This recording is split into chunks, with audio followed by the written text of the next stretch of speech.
악을 주 앞에 가지고 오게 하시고 나의 모든 죄악들로 말미암아 내게 행하신 것 같이 그들에게 행하옵소서.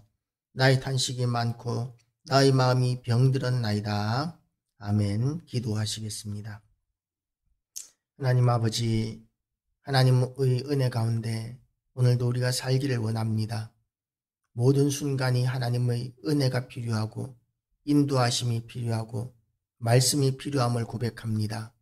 하나님 아버지, 이 시간 이곳에 오셔서 우리의 예배를 받으시고 우리에게 생명의 말씀, 은혜의 말씀을 선포하여 주시고 우리를 인도하셔서 이 외로운 세상 가운데서도 우리가 사명을 능히 감당할 수 있도록 힘과 능력을 더하여 주시옵시고 예수 그리스도의 피 묻은 손으로 강하게 붙들어 주심으로 인하여 우리가 결코 넘어지지 않도록 하나님께서 새 힘을 더하여 주시옵소서. 우리가 지금 세상에 비하여는 교회가 연약한 가운데 있지만 하나님 아버지, 그러나 하나님은 전능하신 하나님이시오니 하나님의 그 크신 권능과 능력과 그 위대하심을 온 세상에 보여줄 수 있도록 하나님 우리에게 힘을 더하여 주시고 은혜를 더하여 주시고 능력도 더하여 주시옵시고 또한 하나님의 교회들이 하나님의 은혜로 말미암아 하나님 앞에 충성하는 일꾼들로 넘쳐나는 교회들이 되게 하여 주시옵시고 그래서 하나님 이 악한 세상 가운데서 사명을 감당하는 교회들로 말미암아 하나님의 뜻이 하늘에서 이루어진 것과 같이 온 세상에 이루어지는 역사를 우리에게 허락하여 주시고 우리가 그것을 보게 하여 주시옵소서. 오늘도 이 예배를 통하여 하나님 홀로 영광 받으시기를 원하오며 예수 그리스도 이름으로 기도드리옵나이다. 아멘. 할렐루야. 오늘도 하나님의 은혜가 우리 모두에게 가득하시기를 축복합니다. 이제 예레미야가 이제 유다와 예루살렘의 멸망 가운데서 고통하는 장면입니다. 그런데 그런 고통하는 가운데서 예레미야의 고백이 뭐냐 하면 여호와는 의로우시도다 라고 이렇게 고백하고 있습니다. 이 고난과 시련, 정말 엄청난 대적의 침략으로 말미암아 다 잡혀가고 다 죽임을 당하고 다 폐허가 된 그 상황 가운데서 빼앗기고 해서 먹을 것도 없는 그 상황 가운데서 예레미야는 여호와는 의로우시도다 라고 이렇게 고백하고 있는 것입니다. 우리가 고난이 없는 삶이 없다고 합니다. 인생은 광야길이라 그러고 고난의 바다, 풍랑이 있는 바다와 같다 라고 이렇게 인생을 논하는 사람들이 많이 있습니다. 고난이 없는 인생을 살아가는 사람들이 아무도 없다는 의미이겠지요. 그런데 그런 고난 가운데 있을 때 우리는 어떤 반응을 보입니까? 많은 사람들이 반응하기를 하나님을 원망하는 반응을 보입니다. 하나님, 어떻게 나에게 이럴 수가 있습니까? 어떻게 저에게 이럴 수가 있습니까? 라고 이렇게 하나님을 원망하는 태도를 성도들 가운데 많이 볼 수 있게 됩니다. 그래서 고난 때문에 시험 당하는 사람들이, 넘어지는 사람들이 생각보다 많이 있습니다. 우리가 일반적으로 설교를 들을 때 우리가 하나님 앞에 범죄하게 되면 하나님께서는 하나님 앞에 돌아오게 하시기 위하여 자식을 징계하시는 것과 같이 그렇게 징계하셔서 회개하게 하시고 하나님께 매어 달리게 하신다라고 이렇게 이야기하지만, 그러나 그렇게 회개하고 돌아오는 사람들만 있는 것이 아니라 너무나 많은 사람들이 고난 때문에 오히려 시험에 들고 좌절하고 넘어지고 그렇게 해서 하나님을 떠나게 되는 사람들도 현실적으로 많이 있습니다. 그래서 이 고난이 우리의 신앙을 결정하는 것이 아니라는 것을 우리는 알아야 합니다. 고난이 우리의 신앙을 결정하는 것이 아니라 하나님의 은혜가 우리에게 임할 때에 우리가 그 은혜를 붙들고 믿음을 지키고자 애를 써야 한다는 것을 의미합니다. 하나님은 전능하신 하나님이십니다. 그래서 우리에게 축복도 허락하시고 고난도 우리에게 허락하십니다. 그런데 이 예레미야의 고백과 같이 우리 하나님은 공의로우신 하나님, 의로우신 하나님이십니다. 그래서 하나님께서 우리에게 때로는 고난을 주시고 때로는 축복을 주시고 은혜를 주시는 그 기준을 우리가 알 수 없을지라도 기본적인 원칙이 있는데 그것이 무엇이냐 하면 이 예레미야의 고백과 같이 하나님은 의로우시다는 고백을 붙들어야 한다는 것입니다. 그 믿음을 우리가 붙들어야 합니다. 그래서 우리가 고난당하는 것은 하나님의 크신 뜻이 있으시거나 아니면 우리의 죄악 때문에 하나님께서 공의로 심판하셔서 우리를 정결케 하시는 과정 중에 있는 것이라는 확고한 믿음을 붙들어야 합니다.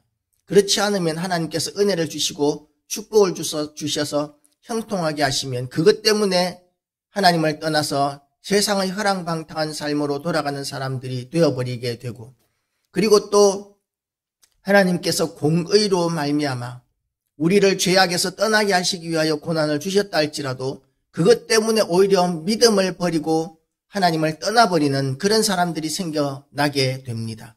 그래서 고난 가운데 있거나 은혜 가운데 있거나 우리가 가져야 할 믿음의 태도는 하나님은 의로우시다라는 태도를 우리가 가져야 한다는 것이죠. 우리가 문제가 있습니다. 우리가 잘못된 것입니다. 하나님 그래서 우리에게는 은혜가 필요합니다.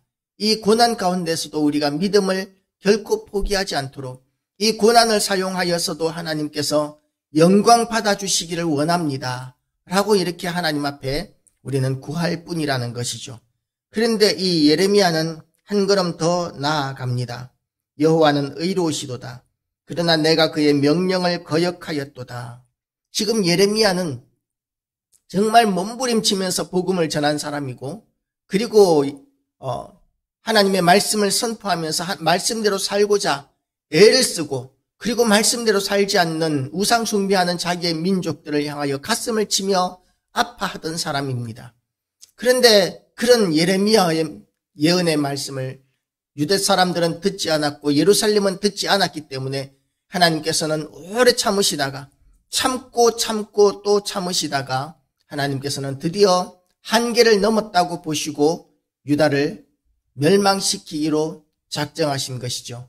그래서 유다가 멸망하는 그 징계의 방법이 바벨론을 침략하게 하셔서 그때 당시에 가장 강대국이었던 막 온 세상을 정복해 나가는 너무나 강대한 바벨론이라는 나라를 통해서 하나님께서는 유다를 침략하게 하시고 유다는 그렇게 멸망당하고 진멸되게 되었던 것이죠.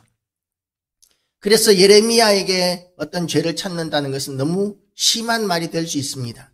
예레미야는 잘못한 것이 없다는 것이죠.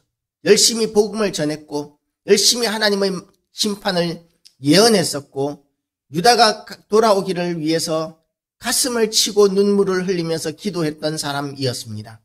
그런데 유다가 듣지 않아서 이와 같이 유다가 멸망당하고 비참한 일을 당하게 되니까 뭐라고 고백하느냐 하면 그러나 내가 그의 명령을 거역하였도다.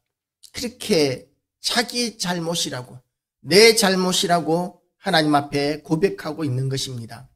우리는 이 세상이 악하다는 것을 인정합니다. 하나님 세상이 왜 이렇게 악합니까? 그렇게 세상의 악함을 탄식하고 하나님을 원망하기도 합니다. 그런데 이 악한 세상을 우리가 아무리 복음을 전해도 예레미야와 같이 아무리 전도를 해도 너무나 세상은 완고하고 완악해져서 하나님 앞에 돌아오지 않는 시대를 우리는 살고 있습니다. 어떻게 해야 되겠습니까? 우리가 회개해야 한다는 것이죠. 누가 이 세상을 회복시킬 수 있겠습니까? 아무리 전도해도 꿈쩍하지 않는 완고하고 완악한 세상, 그런 세상을 누가 변화시키고 구원시킬 수 있겠습니까? 우리가 해도 안 됩니다.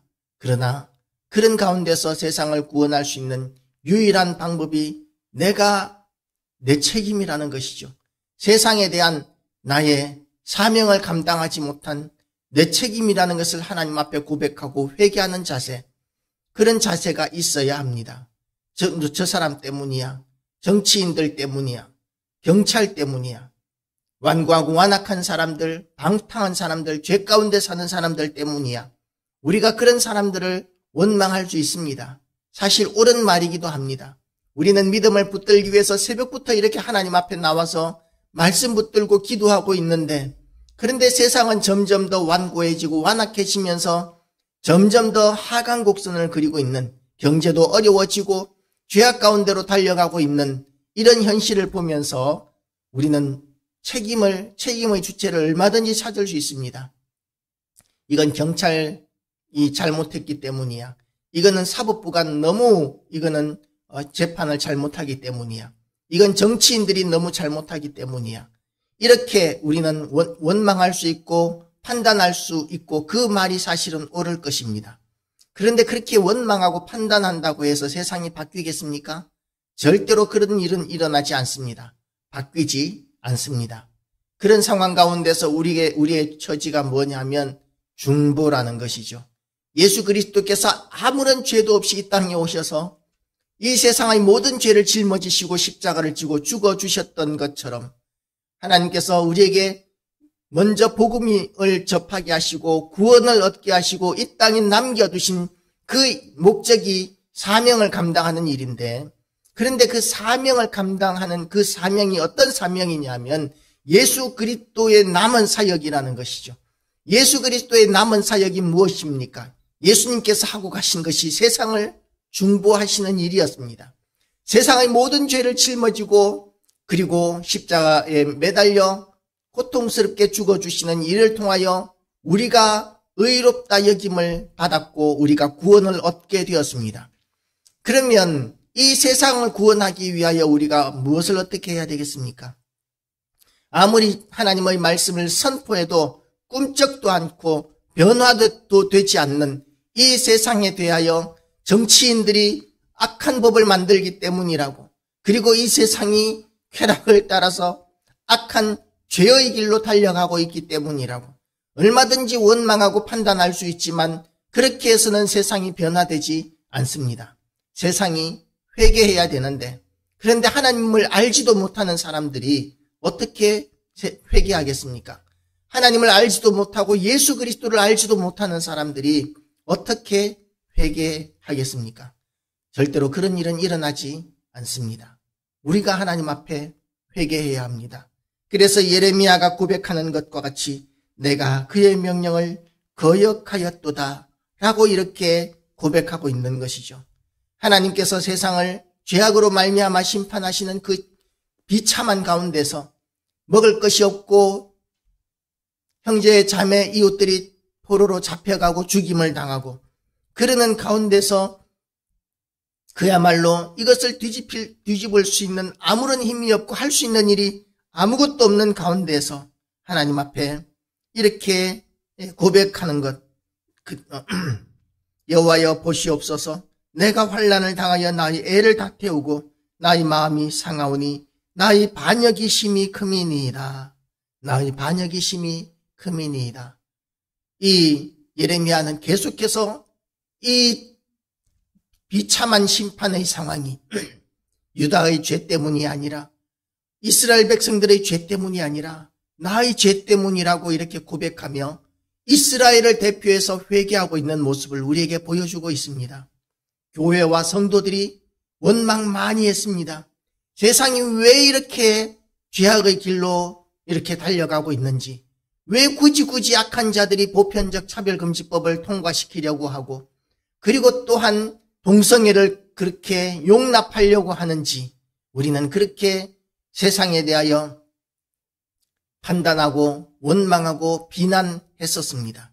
그런데 그럼에도 불구하고 바뀌는 것은 없는 것 같습니다.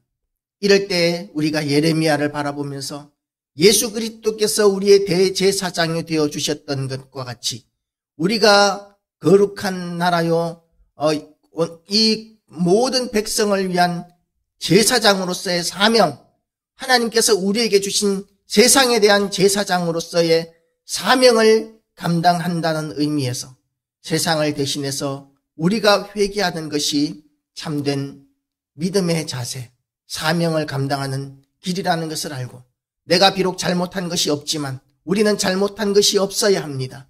우리는 죄가 없어야 합니다.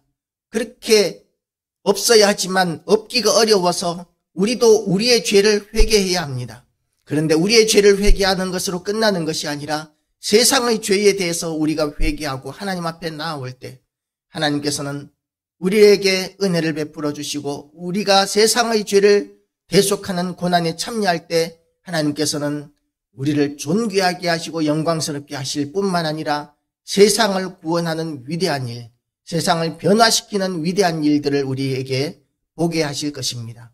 우리가 그런 은혜를 이 아침에도 누리게 되시기를 주님의 이름으로 축복합니다.